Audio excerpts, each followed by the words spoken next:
안녕하세요. 민재쌤입니다. 오늘 드디어 윤석열 정부의 첫 번째 부동산 대책이 발표되었군요. 상당히 중요한 내용을 담고 있습니다.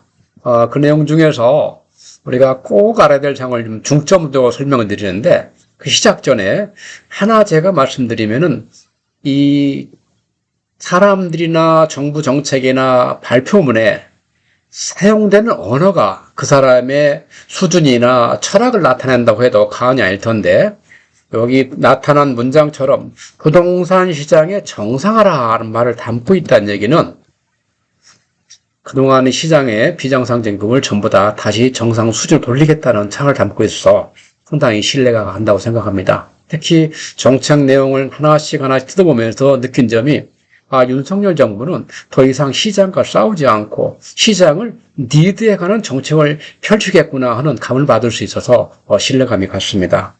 좀 더 세부적으로 말씀드리면은, 총 25가지의 정책이 발표됐는데, 그 중에서 시청자께서 꼭 알고 계셔야 될 사항만 7가지로 한번 정리해 보았습니다.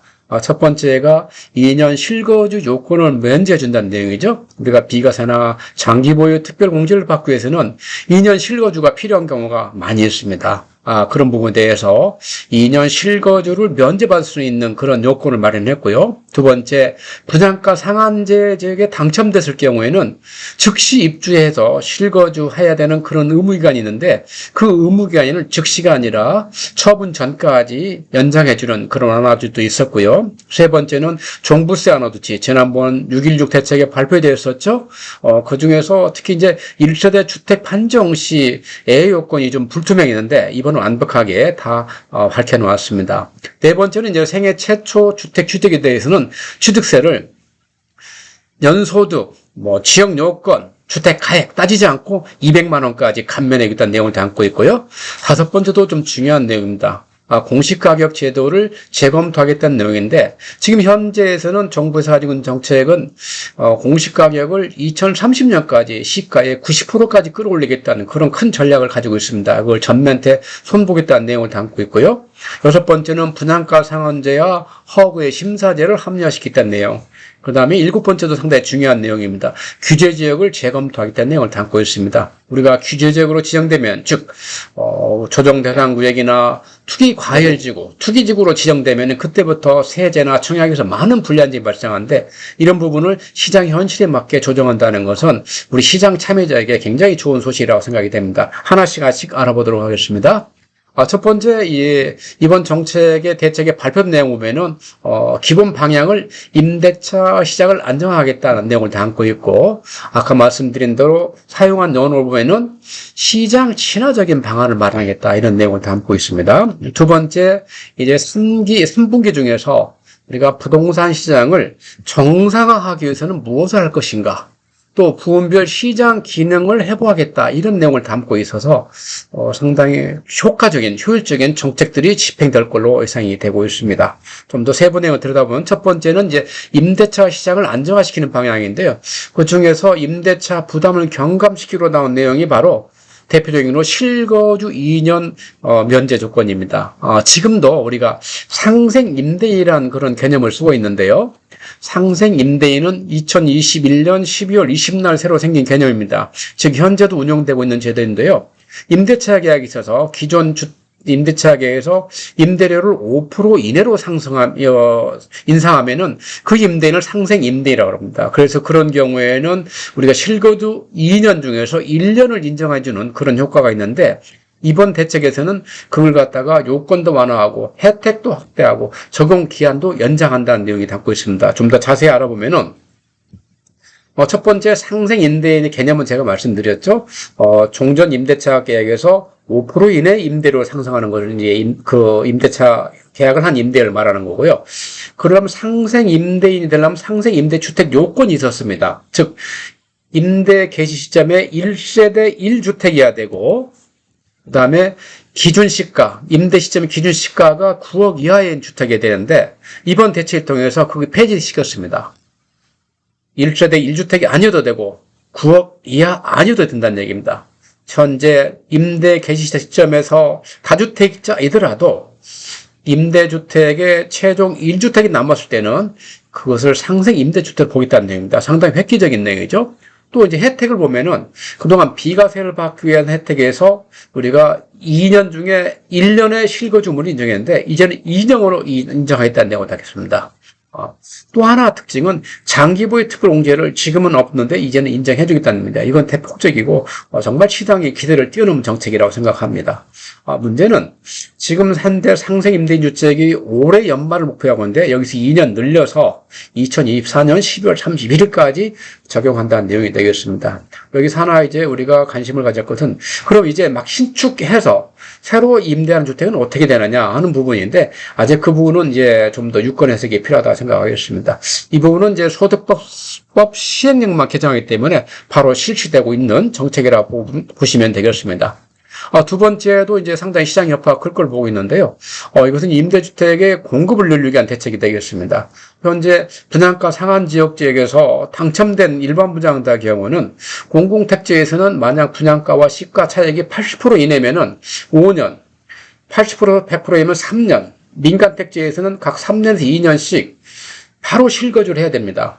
즉 완공되면 바로 입주를 해야 되는데 그 입주기를 현재 즉시 입주해서 내가 그 주택을 양도하거나 상속을 넘어가거나 아니면 증여 등 좁은 의미의 처분 행위 있기 전까지만 하면은 되는 걸로 이렇게 바뀌어서 신축 주택의 어떤 전월세 임대 수요가 많이 공급될 걸로 예상이 되고 있습니다. 이것은 다만 법을 개정해야 되기 때문에 좀 시간이 걸릴 수 있다고 볼 수 있고요.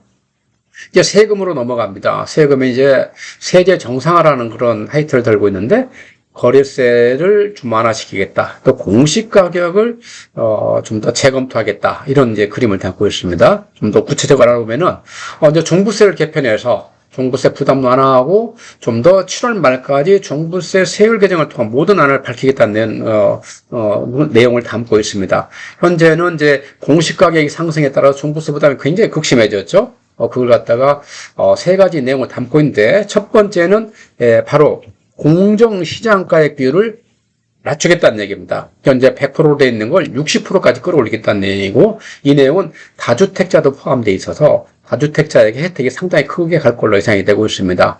두 번째는 한시적으로 1세대 1주택에 대해서 2022년에 한해서 특별공제 3억을 인정하겠다는 얘기예요. 여기서 우리가 좀 주의할 부분이 있는데 우리가 과세 기준이란 말과 공제액을 좀 구분할 필요가 있습니다. 과세 기준이라는 것은 그 금액을 넘어서면은 과세하고 그 금액 이내면 과세하지 않겠다는 얘기입니다. 종부세 경우는 현재 11억이 기준입니다.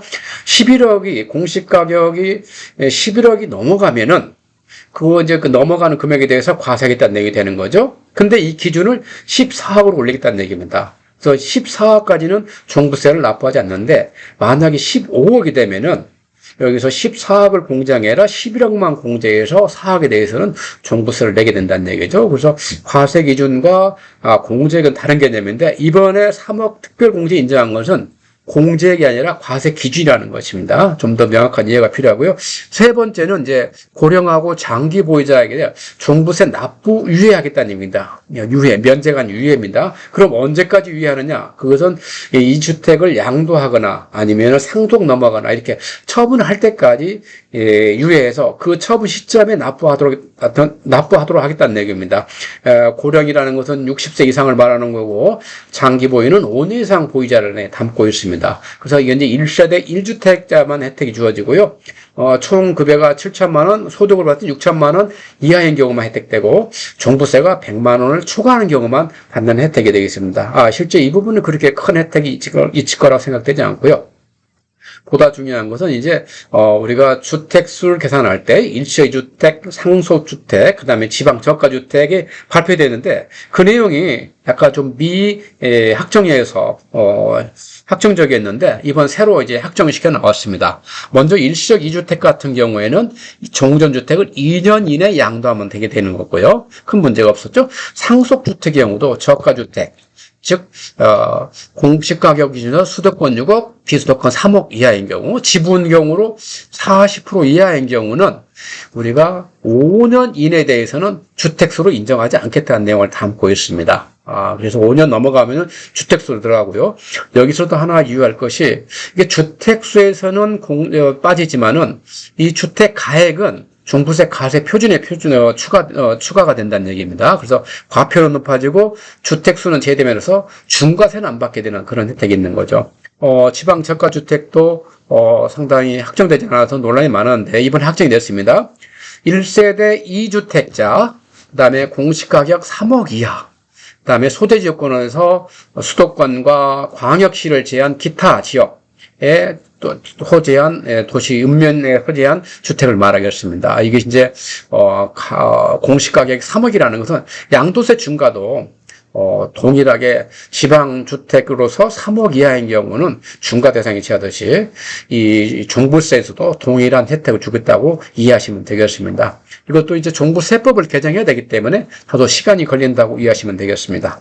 그 다음에 이제 취득세 부담 경과인데요. 생애 최초 주택 구입에 대해서는 200만 원까지 감면해 주겠다는 내용입니다. 지금도 수도권에서 4억 이하 주택, 비수도권 3억 이하 주택을 생애 최초 주택 하면은 주택 가격이 1억 5천만 원 이하면 100% 감면, 1억 5천만 원 초과하면은 50% 감면하는 혜택을 주는 정책이 있는데, 이번 정책에서는 이걸 좀 더 확대를 했어요. 그래서 뭐 소득 기준도 없앴고 주택 가격 기준도 없애서 하여튼 200만 원까지 무조건 면제해 주겠다는 내용이에요. 그래서 생애 최초 주택 취득을 좀 더 이렇게 격려하겠다는 내용을 담고 있습니다. 이것도 지방세 특례 제한법을 고쳐야 되기 때문에 다소 시간이 걸릴 것으로 이해하시면 되겠고요. 그 다음에 이제 공시가격 제도 개편하겠다는 내용이 담고 있습니다. 이 내용이, 그동안에 다주택자를 상당히 괴롭혔던 내용이죠. 물론 1주택자도 포함되었습니다.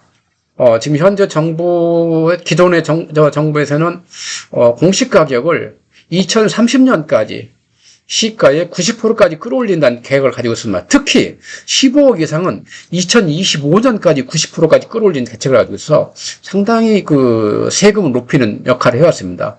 또 공정시장가액 비율도 2019년부터 매년 5%씩 상승하면서 이 두 가지 위한 공정시장가액 비율 상향과 그 다음에 공시가격 인상을 통해서 세금 부담을 많았던 건데 이걸 갖다가 시장 상황에 맞게 다시 적용하겠다는 내용을 담고 있어서 상당히 좋은 소식으로 받아들여집니다.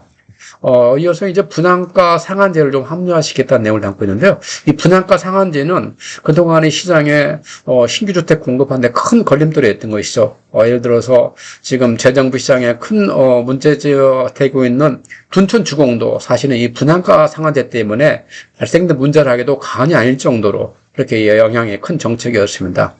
이것을 좀 더 완화해서 이제는 이 분양가 상한을 반영할 때 그동안에는 반영되지 않았던 주거 이전비라든지 영업 손실 보상비 등 이런 정비 사업에서 발생할 수 있는 경비를 다 비용으로 인정해서 우리가 그 상한제에 산출하는 데 도움이 되도록 하겠다는 내용이고요. 그 다음에 또 요즘 원자재는 얼마나 극심합니까? 이런 시장 상황 반영해서 철근이나 내미콘 이런 자재 가격 인상분도 15% 이내에서는 우리가 현실화시키겠다는 내용을 담고 있어서 상당히 공급을 원활하게 쓰는 대책으로 평가받고 있습니다. 이런 것들은 이제 정부 내에서 일부 그 규칙만 개정하면 되기 때문에 곧바로 시행될 수 있다고 보고 또 이번 발표 내용도 아직 입주자 모집 공고가 되지 않은 주택에 대해서는 이렇게 바로 분양가 상한제에 합리화를 실시하겠다는 내용을 담고 있습니다. 두 번째, 이제, 또, 허그의 고분양가 이 관리 제도도 마찬가지인데요. 그동안 허그가 사실은, 심사가 아니라 거의 뭐 결정권을 쥐고 싶다시피 해서 많은 논란을 불러왔었죠. 이 부분에 대해서 이제는 그 심사할 때 자재 가격 상승부도 반영토록 하고, 그 다음에 인근 시세 우리가 반영해서, 산정을 하는데 그 인근 시세 반영할 때 10년 초과된 주택은 제외함으로써 시장형 합리적인 기준을 제시하는 것이죠. 또 심사 기준도 공개하고 또 이의 신청할 수 있도록 함으로써 이런 주택 공급자와 허그가 서로 좋은 그런 그 심사 제도를 운영할 수 있는 그런 툴을 마련했다고 볼 수 있겠습니다. 또 하나 이제 마지막으로 중요한 사항이 바로 규제지역 재검토인데요. 현재 정부는 49건대의 투기 과열지구와 112곳의 조정대상 구역을 운영하고 있습니다. 그런데 이것이 최근에 주택시장이 조정기를 거치면서 해당되지 않은 적이 많은데 불구하고 아직 해지 않고 있는데 그것을 갖다 시장 상황에 맞게 조정하겠다는 내용을 담고 있고 이미 어떤 지역이 해제될 것이라는 말까지 놔두고 있습니다. 그래서 이런 것도 상당히 좋은 영향을 미칠 걸로 예상이 되고 있습니다. 다시 한번 정리해드리면은 첫 번째는 이제 실거주 거주 요건을 면제해서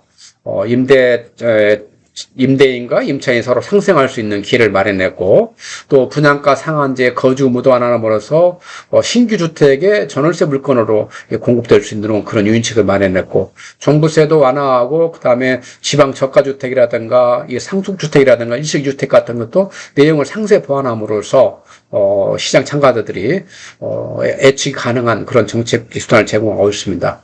또 생애 최초 취득 경우는 200만 원까지는 소득도 구분하지 않고 가액도 주택 가액도 구분하지 않고 무조건 면제해 준다는 내용이고요. 그다음에 공시가격 제도를 갖다 속도를 늦춘다든지 아니면 폭을 조정해서 현실화시킴으로써 보유세라든가 아니면은 그 비용을 낮출 수 있는 그런 수단을 마련한다는 내용이 담고 있고 분양가 상한제와 허구의 심사제도도 합리화시키고 규제직도 재검토한 내용을 담고 있습니다. 그래서 종합적으로 말씀드린다 그러면은 정말 이제 이 정부는 더 이상 시장과 싸우지 않고 시장을 리드해가는 그런 정책다운 정책을 실시하겠구나라는 신뢰를 높이는 정책이라고 판단이 됩니다. 하여튼 그러나 이런 정책하에서 우리가 시장을 예측한다 그러면은 지난번 6.16 정책에서도 말씀드렸다시피 시장의 가격 안정화가 좀 빨리 이루어질 것이다 했는데 좀 더 가세가 될 것 같은 생각이 듭니다. 왜냐? 제가 이 7가지 핵심 사항에 넣지는 않았습니다. 공급대책도 발표됐지만은 그러나 이 발표된 공급대책이 아직 그런 그 미사 여부에 불구하고 실행 계획이 없기 때문에 이번 내용에 핵심 내용이 담지는 않았습니다. 그러나 7월에 발표되면 다시 한번 그런 내용 정리해드리려고 하고요. 하여튼 공급을 시작으로 해서 그 나머지 세제나 금융책을 깔고 있기 때문에 상당히 투자 심리나 시장에 참여자들의 어떤 심리 상태를 안정화시키는 효과를 가지고 있기 때문에 시장의 안정화는 빨라질 것이다. 다만 차별화는 더욱더 심화될 것이라는 생각이 버릴 수가 없습니다.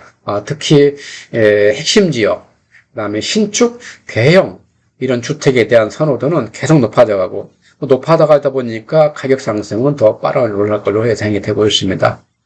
반면에 거래의 주식은 지금만큼은 계속 유지될 것이다 라는 예상을 버릴 수가 없고요. 이 말이 담고 있는 얘기는 매도해야 되실 분은 매도 전략을 좀 더 적극적으로 가져가실 필요가 있다는 말씀을 함축하고 있다고 보겠습니다. 또 이 초고가 주택에 대한 대출과 임대 사업에 대한 부활 이런 것들도 시장에선 기대가 예상되고 있고 시장 안정화가 빨라지면 그만큼 이런 대책들도 빨리 뒤쫓아올 걸로 예상이 되고 있습니다. 오늘 6월 21일 날 윤석열 정부의 첫 번째 부동산 대책 중 총 25가지 대책 중 7가지 대책에 대해서 요약 정리 말씀드렸고요. 긴 시간 시청해 주셔서 감사드립니다. 나가시기 전에 구독과 좋아요 부탁드리고 언제나 부동산이나 이런 세금에 관련해서 궁금한 사항이 있으면 전화 주시기 바라겠습니다. 감사합니다.